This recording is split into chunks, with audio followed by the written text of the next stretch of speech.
മകളുടെ ജീവൻ രക്ഷിക്കുവാൻ മെഡിക്കൽ കോളേജിലെത്തി ഒടുക്കം മെഡിക്കൽ കോളേജ് അമ്മയുടെ ജീവനെടുത്തു. ആന്ധ്രയിൽ നഴ്സിംഗ് വിദ്യാർത്ഥിനിയായിരുന്ന മകൾ നവമിയുടെ ന്യൂറോ സർജറിക്കായിരുന്നു ഇന്ന് മെഡിക്കൽ കോളേജ് കെട്ടിടം തകർന്നു വീണ് കൊല്ലപ്പെട്ട ബിന്ദുവും ഭർത്താവ് വിസ്തൃതനും മകനും എഞ്ചിനീയറിംഗ് വിദ്യാർത്ഥിനിയുമായ നവനീതും കോട്ടയം മെഡിക്കൽ കോളേജിൽ എത്തിയത്. നിർമ്മാണ തൊഴിലാളിയായ വിസ്തൃതൻ സാമ്പത്തികമായി വളരെയേറെ ബുദ്ധിമുട്ടില്ലായതിനാലാണ് മെഡിക്കൽ കോളേജിൽ ചികിത്സ തേടിയെത്തിയത്. സർജറി എല്ലാം വിജയകരമായി പൂർത്തിയാക്കി കുടുംബസമേതം സന്തോഷത്തോടെ അടുത്ത ദിവസം വീട്ടിലേക്ക് പോകുവാൻ തയ്യാറെടുത്തിരിക്കുമ്പോഴാണ് അമ്മയായ ബിന്ദുവിനെ മരണം തട്ടിയെടുത്തത്. കഴിഞ്ഞ ചൊവ്വാഴ്ചയായിരുന്നു ഇവർ ആശുപത്രിയിൽ അഡ്മിറ്റായത്. മകളുടെ ജീവൻ തിരികെ ലഭിച്ചപ്പോൾ അമ്മയുടെ ജീവൻ മെഡിക്കൽ കോളേജിന് ബലികഴിക്കേണ്ടി വന്നു. വളരെ വേദനാജനകമായ സംഭവമാണ് ഇന്ന് കോട്ടയത്തുണ്ടായത്. തലയോലപ്പറമ്പ് സ്വദേശിയായിരുന്നു മരണമടഞ്ഞ ബിന്ദു. ഇന്ന് രാവിലെ കുളിക്കുന്നതിന് വേണ്ടിയാണ് 14-ാം വാർഡിന്റെ 3-ാം നിലയിലേക്ക് ബിന്ദു പോയത്. ഈ സമയത്താണ് കെട്ടിടം തകർന്നു വീണത്. തകർന്നു വീണ കെട്ടിടങ്ങളുടെ അവശിഷ്ടങ്ങൾക്കിടയിൽപ്പെട്ട ബിന്ദുവിനെ 2.5 മണിക്കൂറിന് ശേഷമാണ് പുറത്തെടുത്തത്. അമ്മയെ കാണാനില്ലെന്നും ഫോൺ വിളിച്ചിട്ട് എടുക്കുന്നില്ലെന്നും നവമി പറഞ്ഞതോടെയാണ് ബിന്ദുവിനായി തിരച്ചിൽ ആരംഭിച്ചത്. പുറത്തെടുത്തപ്പോൾ ബിന്ദുവിന് ബോധമില്ലായിരുന്നു. പിന്നാലെ അത്യാഹിത വിഭാഗത്തിലേക്ക് മാറ്റിയെങ്കിലും ജീവൻ രക്ഷിക്കാനായില്ല. ഇന്ന് രാവിലെ 11 മണിയോടുകൂടി അപകടം നടക്കുമ്പോൾ മുഖ്യമന്ത്രി ഉൾപ്പെടെയുള്ള മന്ത്രിമാർ 5 കിലോമീറ്റർ അപ്പുറത്ത് അവലോകന യോഗം കൂടിക്കൊണ്ടിരിക്കുമ്പോഴായിരുന്നു ഈ സംഭവം. അവിടെ നിന്ന് മന്ത്രി വാസവനും വീണ ജോർജും ഉൾപ്പെടെയുള്ള വലിയൊരു സംഘം ന്യായീകരണവുമായി പെട്ടെന്ന് അവിടെ എത്തി. അവിടെ ആളൊഴിഞ്ഞ കെട്ടിടമാണെന്നും അതിൽ ആളുകൾ ആരും ഇല്ലെന്നും അവർ ഉറപ്പിച്ചു പറഞ്ഞു. മാധ്യമങ്ങളും പോലീസുകാരും നാട്ടുകാരുമെല്ലാം മന്ത്രിമാരുടെ ഈ തള്ളും കേട്ട് നിന്നു. ഏതാണ്ട് 2.5 മണിക്കൂറോളം ആ വിലപ്പെട്ട സമയം ബിന്ദു തകർന്ന അവശിഷ്ടങ്ങൾക്കിടയിൽ കിടന്ന് ജീവനു വേണ്ടി പിടയുന്ന ആ സമയം, ഈ സമയമെല്ലാം ആ മന്ത്രിമാരും ഉദ്യോഗസ്ഥന്മാരും ഘോരഘോരം ന്യായീകരണം നടത്തിക്കൊണ്ടിരിക്കുകയായിരുന്നു. രക്ഷാപ്രവർത്തനം വൈകാനുണ്ടായ യഥാർത്ഥ കാരണം ഇതായിരുന്നു. ഇതിൽ പ്രതിഷേധിച്ചാണ് ചാണ്ടിയുമ്മന്റെ നേതൃത്വത്തിൽ പ്രതിഷേധം ആരംഭിച്ചത്. ഞാൻ തകർന്നിരിക്കുകയാണ്, ഭാര്യ നഷ്ടപ്പെട്ടു നിൽക്കുമ്പോൾ എനിക്ക് ഒന്നും പറയുവാനില്ല, വെന്തുരുകുകയാണ് ഞാൻ, വിസ്തൃതൻ പറഞ്ഞു. ഞാൻ പറഞ്ഞത് ഇത് തന്നെ, നല്ല ബാത്റൂമിനകത്ത് ഈ പാവങ്ങളെ കയറ്റി കിടത്തണം. കിടത്താനല്ല, ബാത്റൂം ഉപയോഗിക്കണം. ഇനി നാളെ ഒരു ആൾക്കാർക്ക് ഇത് ഉണ്ടാവരുത് അല്ലേ. ഇപ്പോൾ എൻ്റെ ഭാര്യ ഇന്നിപ്പം മരിച്ചു പോയേ അല്ലേ, അതേ കണക്ക് ഇനിയൊന്നും ഉണ്ടാവരുത്. അതേ കണക്ക് ഒരുപാട് ഭാര്യമാരും മരിച്ചു പോകരുത്. എനിക്കതേ പറയാനുള്ളൂ. ഈ മെഡിക്കൽ കോളേജുകാരുടെ അടുത്ത് എനിക്ക് അതേ പറയാനുള്ളൂ, എല്ലാം വൃത്തിയാക്കി വെക്കുക. അല്ലാതെ നമ്മളിപ്പോൾ എന്നാ ഈ അവസ്ഥയിൽ എനിക്ക് വേറെ ഒന്നും പറയാനില്ല. ശരി. ആ സമയത്ത് ഇവിടെ തന്നെ ഉണ്ടായിരുന്നു? ഞാനുണ്ടായിരുന്നു, ബ്ലഡ് ബാങ്കിലായിരുന്നു. ഞാൻ ഓരോന്നോരോന്ന് ടെസ്റ്റ് ചെയ്യാൻ എൻ്റെ കൂടെ വരുമായിരുന്നു. എന്നിട്ട് ഞാൻ ഇതിന് അസുഖമൊക്കെ ഉള്ള പ്രഷറൊക്കെ ഉള്ളതാണ്. അപ്പോൾ ഞാൻ കയറ്റി വിടിയായിരുന്നു, നീ ഒന്നും വരണ്ട, ഞാനിതെല്ലാം ടെസ്റ്റ് ചെയ്ത് കൊണ്ടുവരാം, ഒരു 3-4 കൊണ്ടുപോകണം.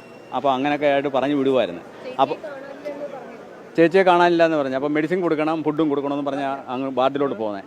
എന്നിട്ട് ഇതൊക്കെ കൊടുത്തതിന് ശേഷം മുഖം കഴുകാനാണ് ഇവിടെ വരുന്നത്. വന്നപ്പോഴാണ് ഇത് ഇടിയുന്നത്. അങ്ങനെയാണ് സംഭവം നടന്നതെന്ന് എനിക്ക് തോന്നുന്നു. അപ്പോൾ ഞാൻ നിലവിൽ അവിടെ ഇല്ല, കൊച്ചേ ഉള്ളായിരുന്നു. കൊച്ച എന്നെ നിലവിളിച്ച് വിളിക്കുകയായിരുന്നു, ഇങ്ങനെ കെട്ടിടം ഇടിഞ്ഞ് വീണെന്ന്. അങ്ങനെ ഓടി വരുന്നത്. നമുക്കൊരു പരാതിയില്ല. ഞാനിപ്പോൾ ആ ഒരു പരാതി പറഞ്ഞിട്ട് കാര്യമില്ല. എൻ്റെ ഭാര്യ മരിച്ചിട്ട് നിൽക്കാൻ ഞാൻ ആരുടെയായി പരാതി പറയുന്നത്? ഇതൊക്കെ നേരാൻ പാട്ടിന് ഇപ്പോഴും ഞാൻ പറയുന്നത്, ഇനിയുമുള്ള കാര്യങ്ങൾ നേരാൻ പാട്ടിനാവണം. തീർച്ചയായും എൻ്റെ കുഞ്ഞുങ്ങളെ പഠിപ്പിച്ച അവള് തന്നെ, ഞാനല്ല, ഞാനൊന്നുമല്ല. 2 പിള്ളേരെ പഠിപ്പിച്ചതാ. എനിക്കതേ പറയാനുള്ളൂ. ഞാൻ ആരെയൊക്കെ വിളിച്ചു പ്രാർത്ഥിച്ചു. എൻ്റെ അമ്മ ആരെയും ദ്രോഹിച്ചിട്ടില്ല, ജീവിതത്തിൽ ആരെയും വേദനിപ്പിച്ചിട്ടുമില്ല. അമ്മയ്ക്ക് പകരം എന്നെ എടുത്താൽ മതിയായിരുന്നു. പൊട്ടിക്കരഞ്ഞുകൊണ്ട് മകൻ നവനീത് പറഞ്ഞത് എല്ലാവരുടെയും ഹൃദയം തകർത്ത് കളഞ്ഞു. 14-ാം വാർഡിന്റെ അടച്ചിട്ട ബാത്റൂം ഭാഗമാണ് ഇടിഞ്ഞു വീണത്. ഉപയോഗിക്കാതിരിക്കുന്ന ഭാഗമാണിതെന്നാണ് അധികൃതർ അവകാശപ്പെടുന്നത്. 2 പേർക്ക് പരിക്കേറ്റു എന്നായിരുന്നു ആദ്യം പുറത്തു വന്ന വിവരം. അഗ്നിരക്ഷാസേനയും പോലീസും നടത്തിയ പരിശോധനയിലാണ് കെട്ടിടാവശിഷ്ടങ്ങൾക്കിടയിൽ സ്ത്രീ കുടുങ്ങിക്കിടക്കുന്നത് കണ്ടത്. കെട്ടിടം ഉപയോഗിക്കുന്നില്ലെന്ന മന്ത്രിമാരുടെ വാദം തെറ്റാണെന്ന വിവരമാണ് ഇപ്പോൾ പുറത്തുവരുന്നത്. മന്ത്രിമാരായ വീണ ജോർജിന്റെയും വാസവന്റെയും വാദം പൊളിച്ചുകൊണ്ടാണ് രോഗികളുടെ ഈ പ്രതികരണം. ഭയങ്കര ശബ്ദമായിരുന്നു. ഞങ്ങൾ നോക്കുമ്പോൾ ഭിത്തി ഇങ്ങനെ താഴോട്ട് വരുന്നതായിട്ടാണ് കണ്ട, പടുപടാ താഴോട്ട്. അപ്പോഴത്തേന് ഞങ്ങളെല്ലാം ഓടി ഇറങ്ങി. അപ്പൊ അമ്മയ്ക്ക് ഒരു ടെസ്റ്റ് ഉണ്ടായിരുന്നു. ഞാൻ അമ്മയും കൊണ്ട് ഇവിടോട്ട് ഓടി വന്നു. അപ്പോഴത്തേന് ആ പുറകെ ഈ ബഹളം പിന്നെയും നടന്നു. എല്ലാരും പ്രതീക്ഷിക്കാൻ പറ്റാത്തൊരു അത് തന്നെ. അപ്പോഴാണ് ഈ ഒരു കൊച്ചിന്റെ അമ്മയെ അപ്പുറം കിടക്കുന്നേ, ആ കുഞ്ഞിന്റെ അമ്മയും ഇതും കൂടെ ബാത്റൂമിൽ കയറി കുളിക്കാനിറങ്ങി. ഈ കുഞ്ഞിഞ്ഞ് ഇറങ്ങി പോന്നു, തള്ള അവിടെ നിന്ന് പോയി. വലിയ ശബ്ദമായിരുന്നു. ഞങ്ങൾ ഓടി, അമ്മയൊക്കെ എടുത്തോണ്ട് ഞങ്ങൾ ഓടി. ഇവരെല്ലാം ഉണ്ടായിരുന്നു കൂടെ. കുറെ പേരെ വാരി എടുത്തോണ്ട് പോയി, കുറെ പേരെ ബെഡോടെ എടുത്തോണ്ട് പോയി. 2-3 ഡിസ്ചാർജ് ചെയ്യാൻ പറഞ്ഞു.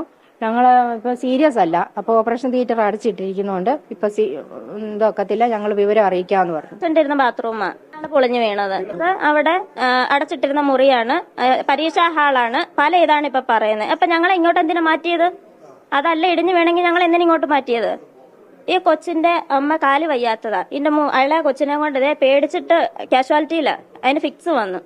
ഞങ്ങൾ എല്ലാരും അകത്തുണ്ട്. ഞങ്ങൾ ഈ കൊച്ചിന്റെ അമ്മയൊക്കെ ആയിട്ട് വർത്താനം പറഞ്ഞുകൊണ്ടിരിക്കുക. അത് 2 ബാത്റൂം ഉപയോഗിക്കുന്നുള്ളൂ, ബാക്കി 2-3 അടച്ചിട്ടേക്കുമായിരുന്നു. പോയി കിടക്കുന്നു. ഉപയോഗശൂന്യമെന്ന് ആരോഗ്യമന്ത്രി പറഞ്ഞ കെട്ടിടം ഉപയോഗിച്ചിരുന്നു എന്ന് രോഗികൾ തന്നെ സാക്ഷ്യപ്പെടുത്തുന്നു.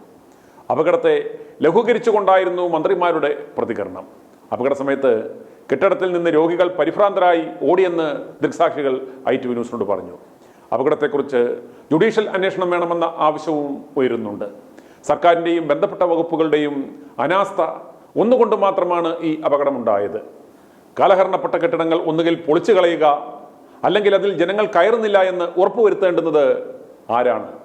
പൊതുജനങ്ങളുടെ ജീവനും സ്വത്തിനും സംരക്ഷണം ഒരുക്കേണ്ടുന്നവർ തന്നെ അവരുടെ അന്തകരാകുന്നു. കൊലപാതക കുറ്റത്തിന് ആരോഗ്യവകുപ്പ് മന്ത്രി ഉൾപ്പെടെയുള്ളവരുടെ പേരിൽ കേസ് രജിസ്റ്റർ ചെയ്യണം. i2i News, an eye for truth. i2i News subscribe ചെയ്തിട്ടില്ലാത്തവർ ഇപ്പോൾ തന്നെ സബ്സ്ക്രൈബ് ചെയ്യുക. നോട്ടിഫിക്കേഷൻ ലഭിക്കുവാൻ ബെൽ ബട്ടണും അമർത്തുക.